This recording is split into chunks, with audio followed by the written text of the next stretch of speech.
आज तू काहीच बोलू नकोस. आज फक्त मला बोलू दे. तुला वाटतंय ना की मी तुझ्याकडे दुर्लक्ष करतोय.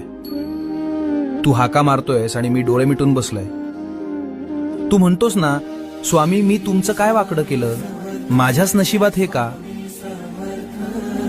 बाळा, तुला ते संकट दिसतंय, पण त्या संकटात मी तुला वाचवण्यासाठी काय सोसलंय हे तुला कसं सांगू. तुझ्यावर येणारा तो घाव मी माझ्या हातावर झेललाय.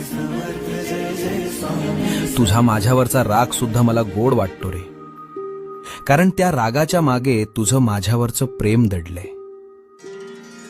हे बघ, जगाला वाटत असेल की तू हरलायस, पण जोवर माझी नजर तुझ्यावर आहे, तोवर तुला हरवण्याची ताकद काळामध्ये सुद्धा नाही.